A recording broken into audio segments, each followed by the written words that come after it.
स्वरूप परमपिता परमात्मा भगवान के दिव्य अमर संतान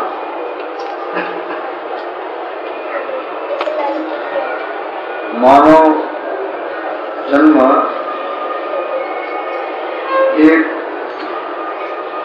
ऊर्ध्वगामी एक प्रगति है। पशु पक्षी अन्य कीट पतंग अन्य जीवित वर्ग में और मनुष्य का जीवन में ये अंतर है। अन्य पशु वर्ग जिस भूमिका में अपना जन्म लेते हैं तो उनका जीवन पर्यंत उनके पूरा के पूरा जो चेष्टा और व्यवहार उसी भूमिका में उसी लेवल पर होता रहता है और इस तरह से अपना पूरा आयु कटते हुए अंत में उसी भूमिका में जिस भूमिका में वो जन्म लिया उसी भूमिका में वो अपना अवसान भी प्राप्त करते हैं। उनके अंदर प्रगति हो तो शारीरिक प्रगति, खा के पी के खूब मेहनत करके खूब आराम करके तगड़े बनते हैं, शरीर में भलाई उनका वृद्धि हो वजन में गात्र में, लेकिन तो मौलिक किसी प्रकार की आंतरिक विकास और प्रगति उनमें होता नहीं। क्यों? तो उनका वर्ग ऐसा है तो उसमें इस प्रकार की विकास और प्रगति के लिए कोई गुंजाइश नहीं है, कोई प्रबंध नहीं है। There is no scope in the life of lower forms of living beings or any vertical ascent into ever progressive and successive higher state। केवल मात्र जब जीवात्मा इस ऊर्ध्वगामी प्रगति की का जो द्वार खुल जाता है,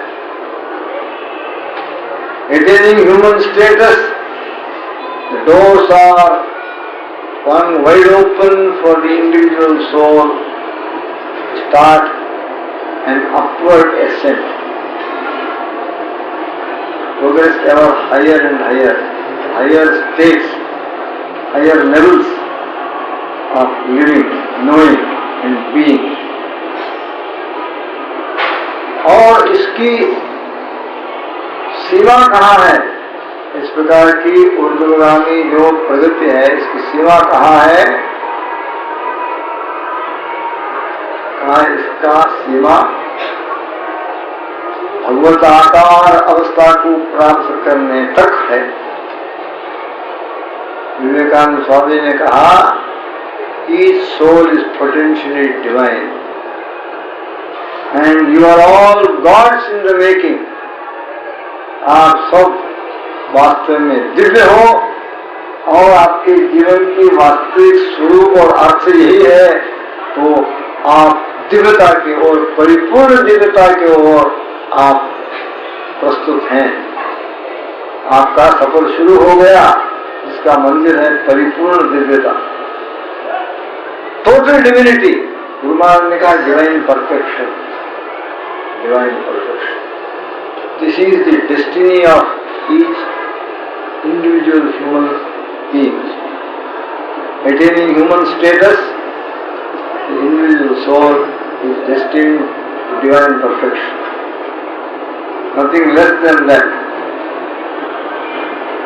because it is a journey back to our origin। And what is our origin? Origin is God। उपनिषद के युग के तत्ववेता ब्रह्मज्ञानी जो दर्शक थे, seers and sages who had attained realization, direct realization, अपरोक्ष अनुभूति के द्वारा उन्होंने तत्व दर्शन कर लिया था। उनका यही अनुभव है कि परब्रह्म तत्व से सब कुछ प्रकट हुआ है। और परम ब्रह्म तत्व के आधार पर ही सब कुछ रह रहा है और अंत में उस परम ब्रह्म तत्व में जाकर के लीन होने के लिए सब कुछ प्रस्तुत है।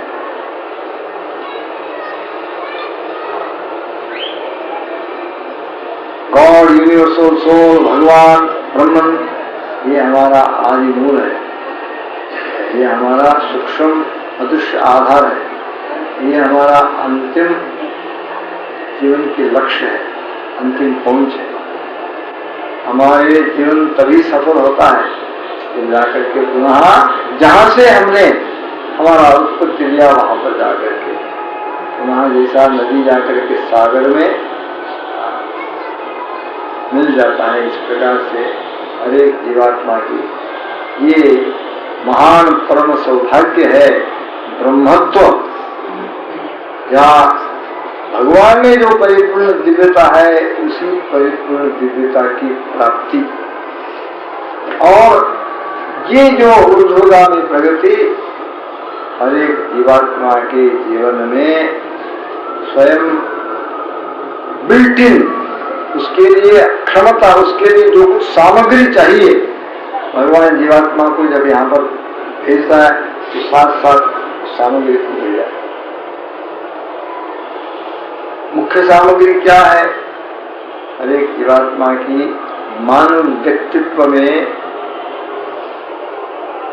4 प्रकार की शक्तियां निहित हैं। शरीर से क्रिया शक्ति, मन के द्वारा थॉट पावर, विचार चिंतन की शक्ति, विल पावर, बुद्धिबल, और हरेक इंसान के अंदर भाव है। तो सबसे प्रबल शक्ति है भाव, और भाव और मन की चिंतन से और परे विशेष एक अंतःकरण की जो हिस्सा है विचार शक्ति, विवेक, विचार करने की शक्ति, क्या नित्य है क्या अनित्य है, क्या परिपूर्ण है क्या अपूर्ण है, that which is perfect and that which is imperfect, limited, finite, क्या आत्म तत्व है जो कि अनादि अनंत है, क्या अनात्मा है जो कि क्षणिक है, टेम्पररी है, नाशवान है, अशाश्वत है, अनित्य है। तो ये विचार करना, ये विमर्शा करना, ये विवेक, वो अंतःकरण की जो हिस्सा है इसको हम कहते हैं बुद्धि। बुद्धि के द्वारा विचार विवेक की शक्ति, ये 4 शक्ति, बुद्धि की, विचार और विवेक की विशेष शक्ति, मन की चिंतन करने की शक्ति और हमारे दिल की भाव, शरीर की क्रिया शक्ति, ये चारों सामग्री हर मानव व्यक्ति के मानव व्यक्तित्व के अंदर निहित है और इसको एक भगवतोन्मुख दिशा देना और भगवतोन्मुख दिशा में प्रवृत्त होकर के प्रगति प्राप्त करके हर दिन ऊंचा उठने के लिए कोशिश करने में ये चारों शक्तियों को लगाना, यही दिव्य जीवन है। जीवन जिसमें मानव अपना स्वयं सहज रूप में प्राप्त शक्तियों को परिपूर्ण दिव्यता की प्राप्ति के इस जो कर्म लक्ष्य है तो उस लक्ष्य प्राप्ति में लगा देता है, तो वो दिव्यता की ओर ले जाने में जो इन शक्तियों को लगा देता है, ऐसा जीवन दिव्य जीवन है। हमारे अंदर ये क्षमता है इसलिए कि ये भगवान के दिव्य इच्छा में, दिव्य संकल्प में, तो हमारे रास्ते यही उन्होंने किया हुआ प्लान है। कहते हैं divine perfection is God's plan for man. भगवान क्यों हमें यहाँ पर भेजा? तो रोने के लिए, हाय हाय करने के लिए, तापत्रय, जन्म मृत्यु जरा व्याधि दुख इत्यादि को अनुभव करने के लिए नहीं। ये गौण कारण है, गौण उद्देश्य है। जीवन में पूर्व जन्मकृत शुभाशुभ कर्म के कारण उसके कर्म फल जो सुख दुखादि अनुभवों के द्वारा होने के लिए आता है, ये जीवन का मुख्य उद्देश्य नहीं है, ये जीवन का मुख्य अर्थ भी नहीं है। मानव जीवन की जो मुख्य अर्थ, मुख्य स्वरूप जो है, तो ये भोग नहीं है। भोग अनिवार्य है, तो भोग पे हम उसको ये हिसाब को कथन करना है। We have to settle this account anyway, but that is not the prime purpose for which God has sent us here, or not for which we have come here as human beings. हमारे जीवन की जो मुख्य स्वरूप जो है, ये अनिवार्य भोगों को भोगते वक्त मानव व्यक्ति क्या कर रहा है, तुम्हारे द्वारा क्या पुरुषार्थ हो रहा है, भगवान ने दिया ये शक्तियों को प्रयोग करके तुम क्या कर रहे हो, यही जीवन के वास्तविक सारभूत तत्व है, जीवन की वास्तविक तो मानविक अर्थ है, ये जीवन की सच्चा असली स्वरूप है। क्योंकि अंततोगत्वा हमारे भविष्य निर्माण भोग से नहीं होता है, हमारे भविष्य निर्माण क्रियमाण या आगामी कर्म से होता है, जिसको हम कहते हैं पुरुषार्थ, उचित पुरुषार्थ। और भविष्य के निर्माण कैसा होना चाहिए? काला होना चाहिए, सुने होना चाहिए, सुखमय होना चाहिए, दुखमय होना चाहिए। तो इसका निर्णय तो ये तो बिल्कुल साफ है, कोई दुख को नहीं चाहता है, कोई भी किसी प्रकार के दुख दर्द को नहीं चाहता है, सब चाहता है, सुख चाहता है। इसलिए यदि हमारे जीवन की भविष्य सुखमय होना चाहते हैं हम, और उज्ज्वल होना चाहते हैं, और शांतिपूर्ण होना चाहते हैं, उसके लिए उचित पुरुषार्थ करने की समय अब है। ये समय को हमने खो दिया, फिर आगे हमारे लिए चांस मिलता नहीं रहे। अंत में आकर के दिव्य परिपूर्णता को प्राप्त करना, उसके लिए भी साधना करना, ये समय है। इसलिए ऐसा कर्म करें जो आगे जाकर के हमें सुख को दे, हमें संतुष्ट रखें, हमें प्रसन्न रखें, रुलाए नहीं। और ऐसा साधना करें कि हमारे जीवन के द्वारा जिस महान लक्ष्य प्राप्ति के वास्ते भगवान हमें भेजा है, तो वो लक्ष्य भी प्राप्त हो जाए। ये महान लक्ष्य प्राप्ति से क्या प्रयोजन है, ऐसा यदि प्रश्न पूछा जाए, उसका प्रयोजन ही है, तो उस दिव्य परिपूर्णता को हम यदि प्राप्त कर लेते हैं, वो भगवान की अवस्था क्या है, भगवान की क्या स्वरूप होता है कि भगवान के अनुभव किए हुए जो तत्ववेता ब्रह्मज्ञानी भगवत साक्षात्कार को स्वयं करके अनुभव किया हुआ वो महापुरुष उपनिषद में कहते हैं, भगवान के अनुभव क्या होता है भाई?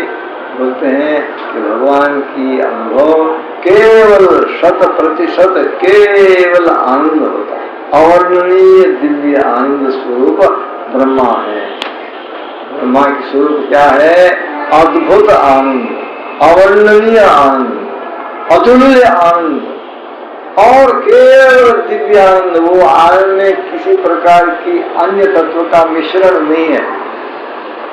यहाँ जो है इस प्रपंच में सब सुख दुख मिला, हर्ष और शोक मिला,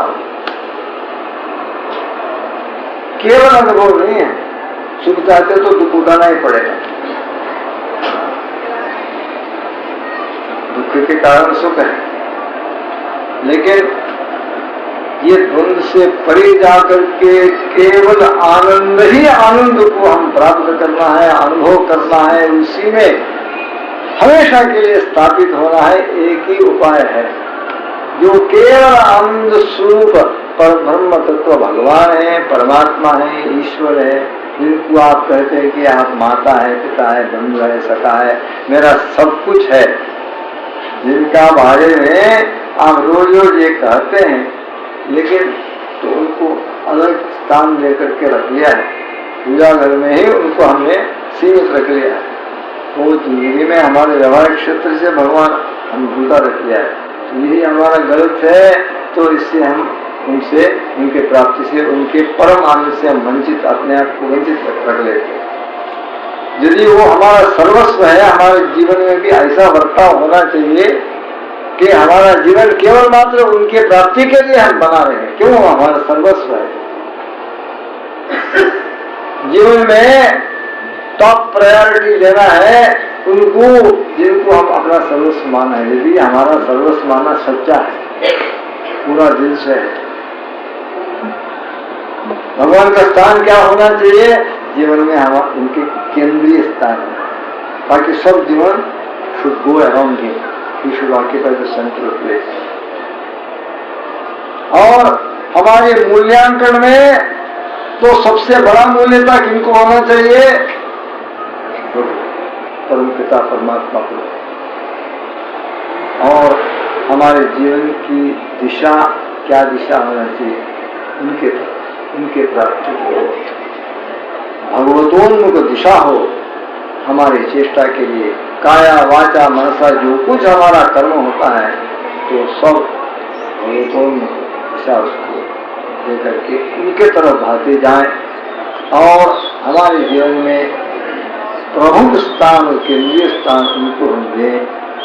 और हमारे दृष्टि में प्रपंच के समस्त ऐश्वर्यों से ज्यादा मूल्यता उनको दें। उनको प्राप्त कर लिया तो सब कुछ प्राप्त कर लिया, सब कुछ प्राप्त किया, उनको नहीं प्राप्त किया, हमने कुछ नहीं प्राप्त किया, हम जन्म को वृथा खो दिया। ये कहते हैं ना, ये अरिथमेटिक में कहते हैं, मास्टर चौक लेकर के, खड़िया लेकर के बोर्ड, ब्लैक बोर्ड में तो साइफर लिखते जाए। एक साइफर लिखा, उसका क्या मूल्यता है, उसके साथ दो साइफर जुड़ जाए, क्या मूल्य से ज्यादा हो गया, 3 साइफर, 4 साइफर, कितना भी साइफर वाला वो सबका मूल्यता शून्य है, कोई मोल नहीं उसके लिए, जब तक कि उसकी उस तरफ शुरुआत में कोई एक संख्या को हम डाल दें। एक लकीर खींच करके 1 बना दिया, 1 साइफर है तो 10 हो जाएगा, 2 साइफर तो 100 हो जाएगा, 3 साइफर तो 1000 हो जाएगा, 4 साइफर तो 10,000, 5 साइफर तो लाख हो जाएगा। जब वो 1 है, सब साइफर के लिए बड़ा मूल्य आ जाता है। यदि 1 नहीं हो, जितना भी आप 50 साइफर डालो, शून्य ही शून्य। ऐसा भगवान ने ये दिया। जीवन में हम प्रथम स्थान प्रभु को देकर के उनकी प्राप्ति के वास्ते हम कोशिश करेंगे। प्राप्ति से यही लाभ है।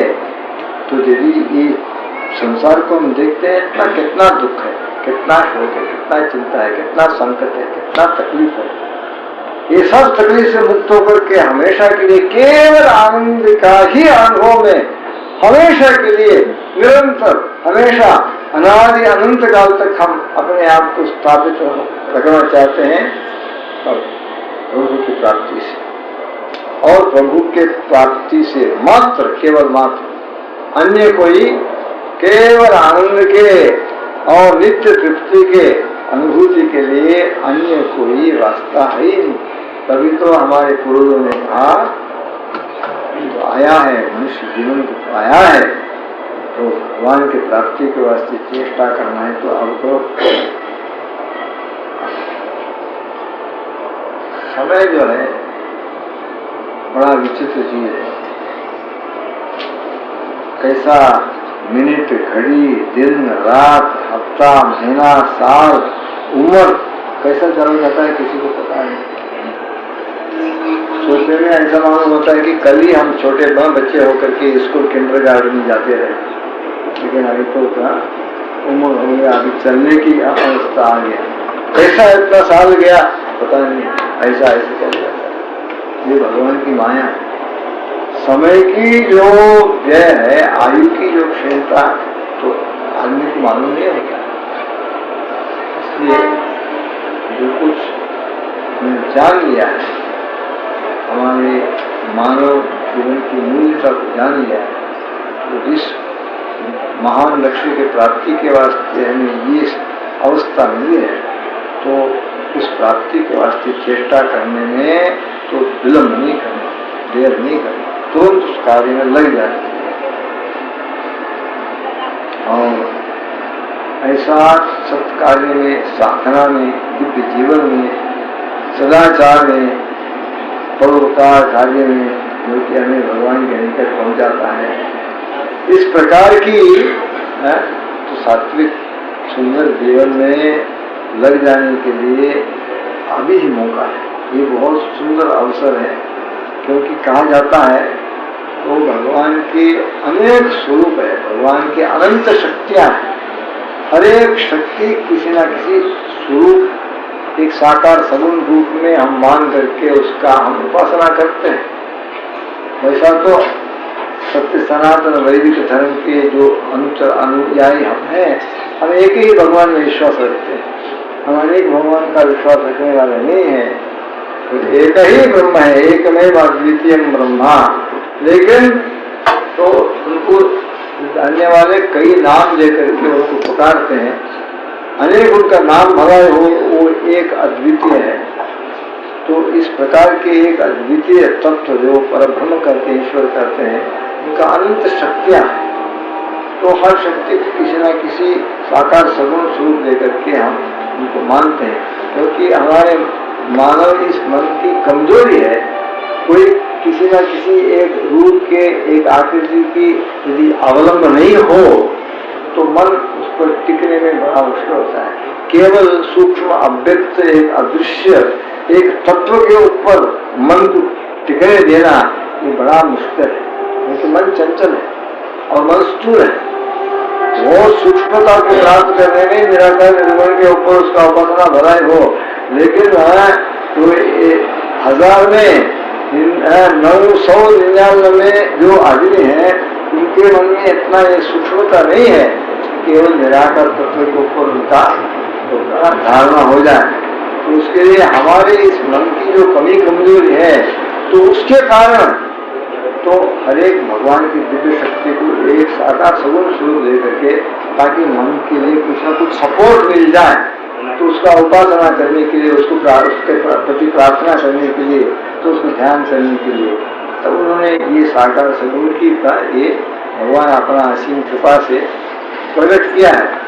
तो ये जो अभी इस समय में, वर्तमान समय में जो वार्षिक विशेष पूजा हो रहा है, वो परब्रह्म की या ईश्वर परमपिता परमात्मा की तो उस शक्ति के प्रकट स्वरूप है, जो शक्ति मानव के जीवन में इस प्रकार की महान प्रगति के रास्ते में जो कुछ विघ्न बाधा रुकावट है उसको सब नाश कर, हमारे रास्ते से सब विघ्न को निवारण करने वाला, नाश करने वाला, और हमारे सच्चा दिल से, हार्दिक दिल से जो हम सत संकल्प को उठा करके जो अच्छा कार्य में लग गए हैं, पुरुषार्थ में लग गए हैं, तो उस पुरुषार्थ सफल बनाने वाला, हमारे कार्य को सिद्ध करने वाला ये भगवान की ये जो शक्ति है, उसको हम कहते हैं गणेश।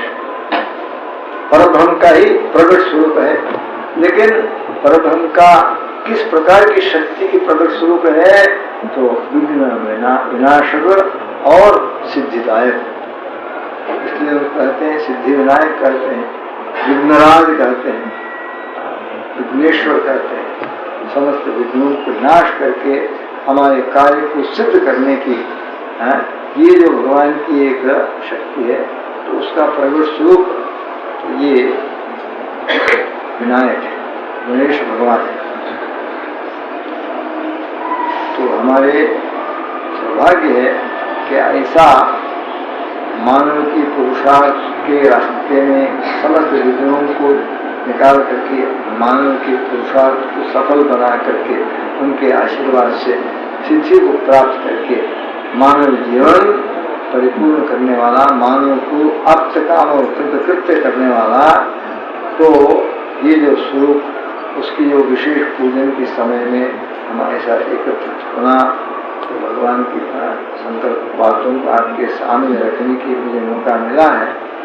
तो इसके तात्पर्य कहने के तात्पर्य ये है, जो अपना इस जीवन की जो परम लक्ष्य, आपके परम कल्याण प्राप्ति की जो कार्य है, तो उसको करने में तो पूरा दिल से, सर्वभाव से लगने के लिए बहुत सुंदर ये अवकाश है, सुंदर ये एक मुहूर्त।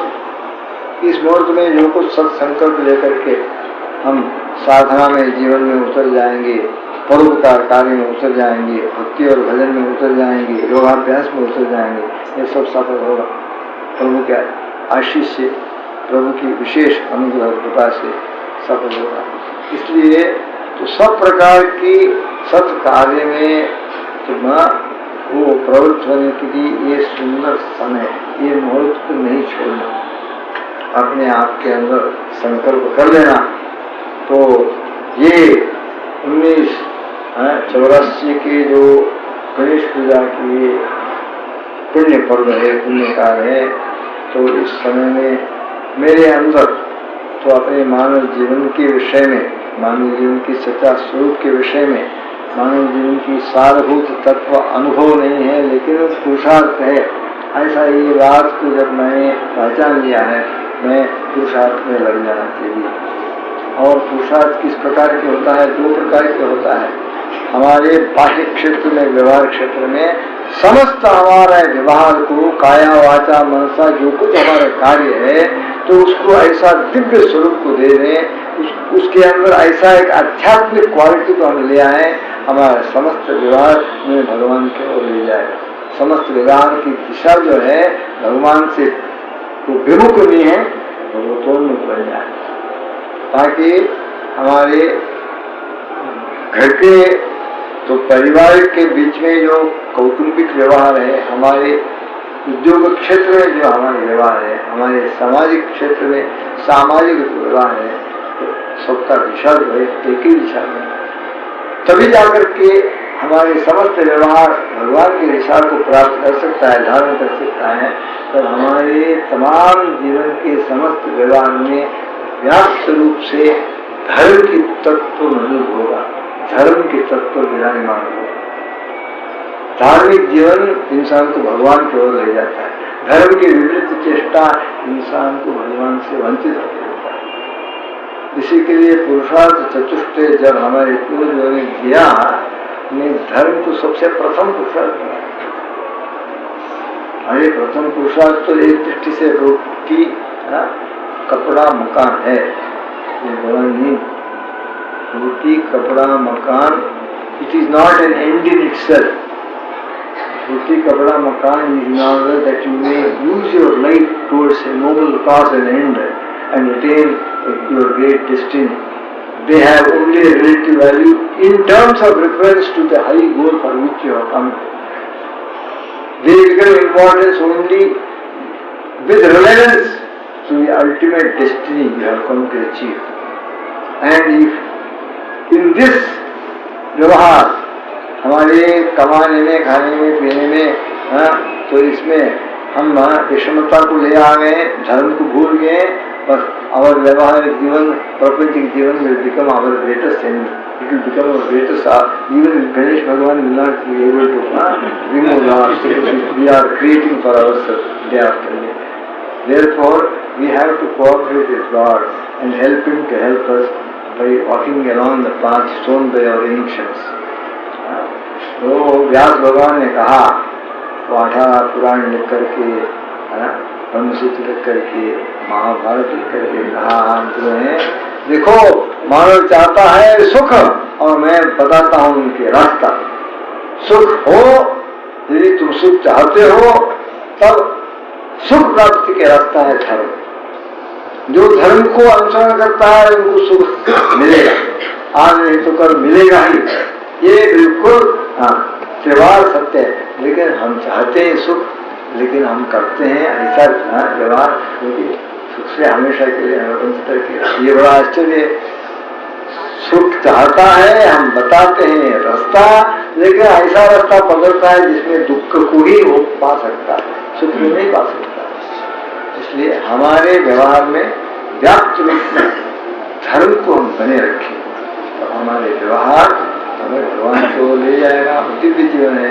और अंतरंग में हमारे पूरा के पूरा दिल की प्रेम उनके ऊपर हो, मन सदा सर्वदा उनका चिंतन करते रहे और बुद्धि में हमेशा नित्य और अनित्य का विवेक हो और अनित्य की ओर हम नहीं जाते हुए नित्य की ओर जाने के लिए हम चेष्टा करें। मैं विवेकात्मक बुद्धि दिया और गए। This in short is the most important and urgent duty of every human individual if you want to liberate yourself from sorrow, pain and suffering and attain supreme bliss and blessedness and forever become perfect, divinely perfect. Divine perfection means attainment of absolute bliss, because God is bliss. God is absolute bliss. And if you become like God, your whole life becomes filled with absolute indescribable bliss. Your life becomes transformed into an ocean of bliss. This is the secret of attaining what you want. Connect yourself to God. तो इसके लिए विलंब नहीं करना, अभी करना। प्रभु का अनुग्रह है, अच्छा सीजन है, अच्छा सत्संकल्प लेने के लिए, अच्छा एक निश्चयात्मक निर्णय करने के लिए, नया रास्ता में पकड़ करके प्रवृत्त होने के लिए सुंदर, बहुत सुंदर ये मुहूर्त है। और अपना अर्ज करते हैं, ये मौका को लेकर के केवल मात्र पटाखा छोड़ने से मजा लेने के लिए नहीं है, जीवन में एक नया ज्योति को जगाने के ये मुहूर्त है। एक वर्ष में जीवन में एक नया ज्योति जगाने की, जीवन को एक नया दिशा देने की, जीवन में एक नया अर्थ को प्राप्त करने की ये सुंदर मुहूर्त है। जीवन में एक क्रांतिकारी परिवर्तन ले आकर के हमारे जीवन को दिव्य बनाने के लिए ये सुंदर अवसर है। ये अवसर को हम खोना नहीं चाहिए। जब चिड़िया ने खेती चुग डाली तो फिर पछताए क्या होता है, ऐसा कहा। तो शरीर ने अभी करना चाहिए सत्कार्य को जो हमारे सामने अभी रखा गया है भगवान की अनुकंपा से, तो उसमें अभी लग जाए। कालक्षेपो न कर्तव्य क्षीणमायु क्षणे क्षणे यमस्य करुणानास्ति कर्तव्यम हरिकीर्तनम कर्तव्यम तत्वचिंतनम। ऐसा प्रभु आपके अंदर में शक्ति दें तो सत्संग लेकर के उसमें लग जाने चाहिए। और विशेष कोई ऐसा प्राप्ति के लिए हर आदमी अपना घर बार सब छोड़ करके तो कहीं अरण्य में जा करके गुहा कंदरा में बैठ करके तपस्या करने से भगवान प्राप्त होता है, ऐसी बात नहीं।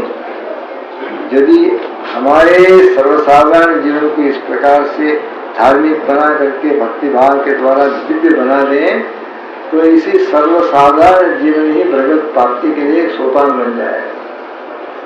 और हमेशा मन में भगवान को याद रखे रखो, भूलना नहीं, और उनका नाम हमेशा तुम्हारे मुख में रखते रहे।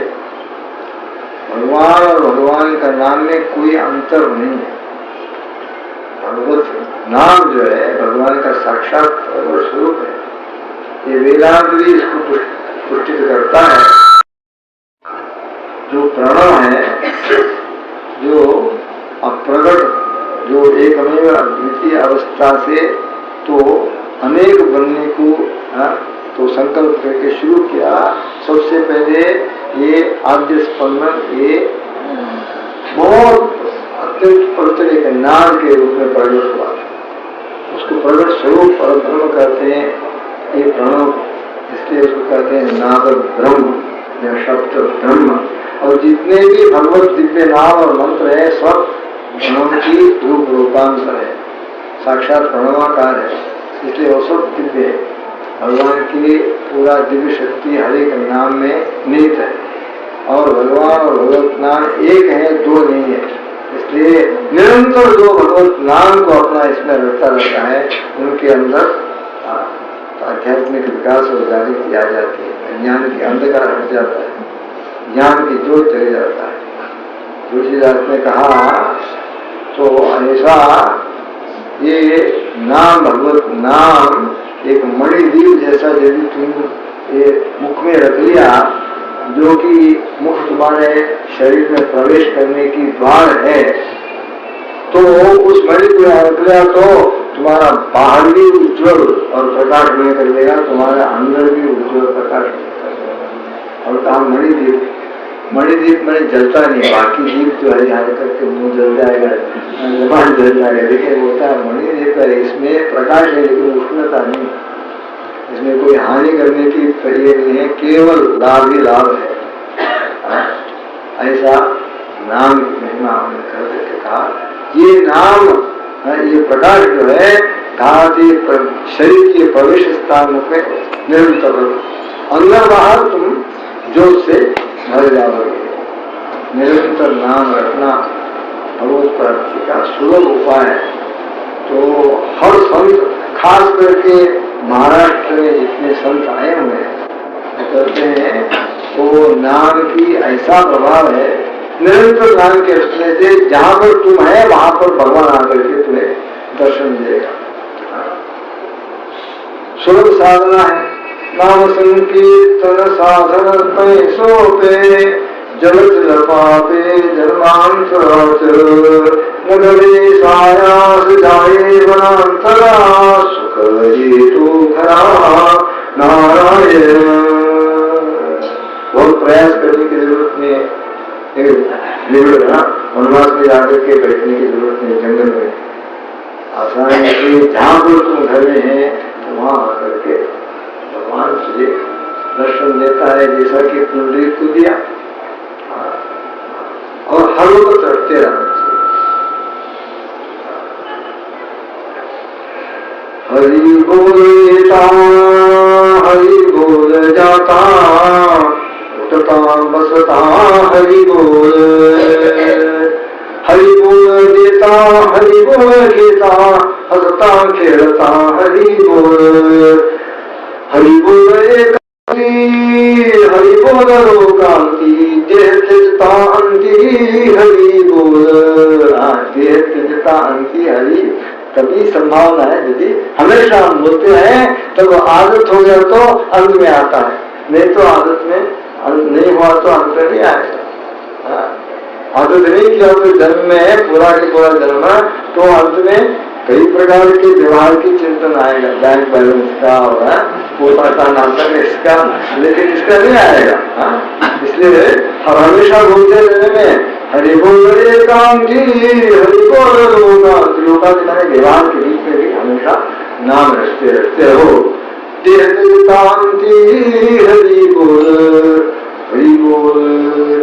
जनी हरि बोल जनी एका जनार्दनी हरि बोल। एक संत ने कहा, अश्वमेध यज्ञ बहुत बड़ा बड़ा याग यज्ञ करते हैं, तो जाचे मुखी सदा हरि त्याचे यज्ञ पावली पावली। Every step that it takes is a पवित्र महायज्ञ। एंड ऐसा गीता में कहा है कि प्रपंच की माया के इस तो प्रभाव से मुक्त होकर के भगवान को प्राप्त करना है। भगवान स्वयं उसके लिए उपाय बना दिया है, तुम्हारा हमारा मेल बना।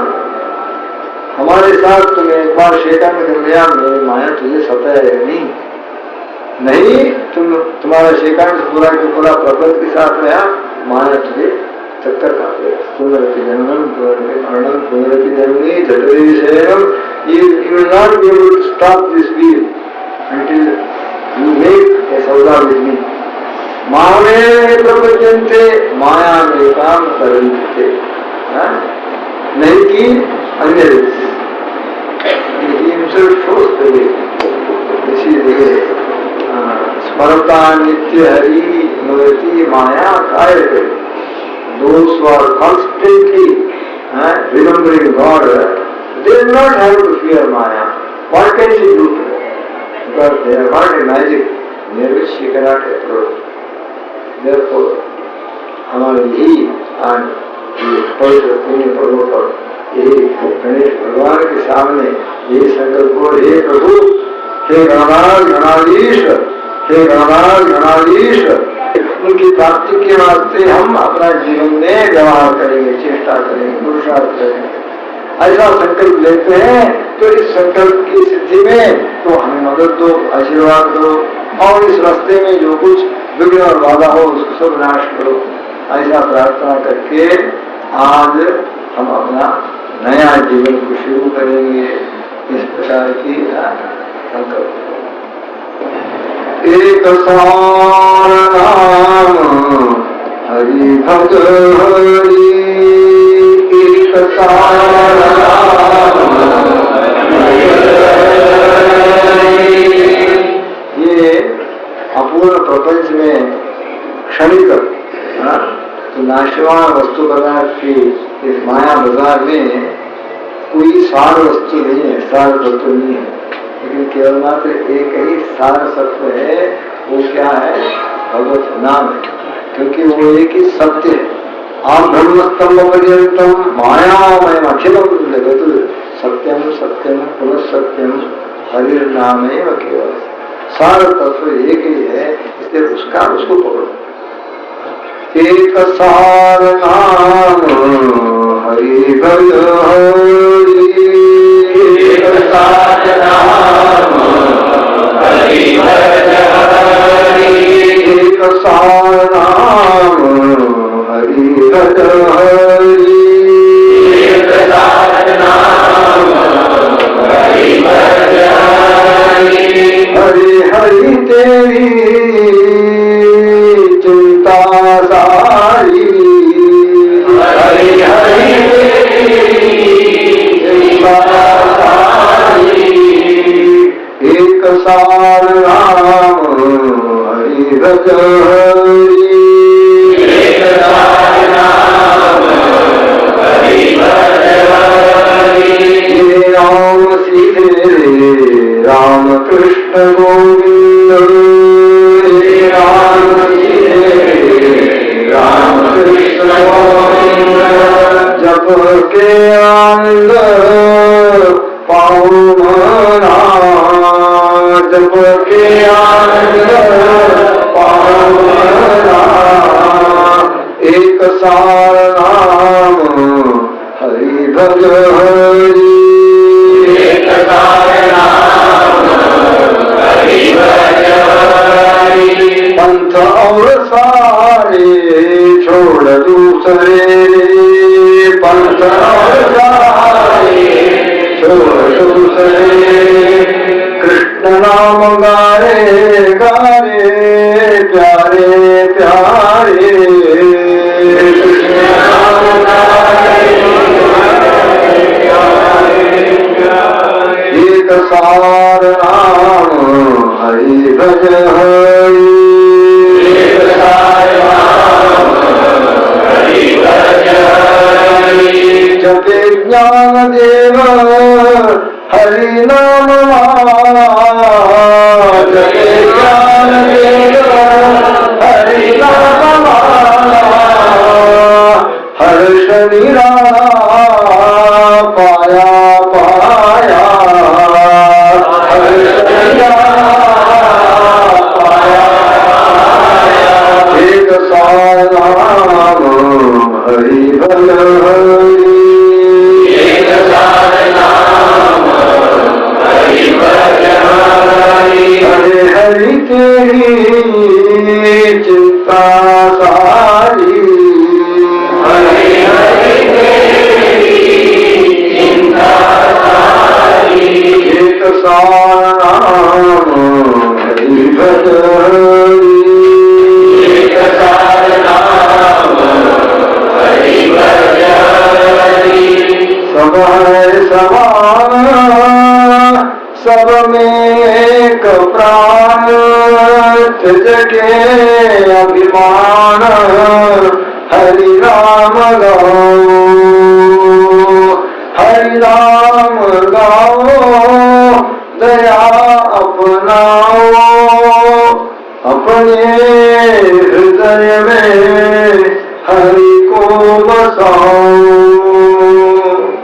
हरि नाम प्यारा सबका सहारा, हरि नाम जप के सुख शांति पावो। हरि नाम प्यारा सबका सहारा। हरि नाम जप के सुख शांति पाओ। ज्ञानेश्वर महाराज की, गुरु महाराज निवृत्तिनाथ की रचना। कहे निवृत्ति हरि नाम भक्ति, हरि नाम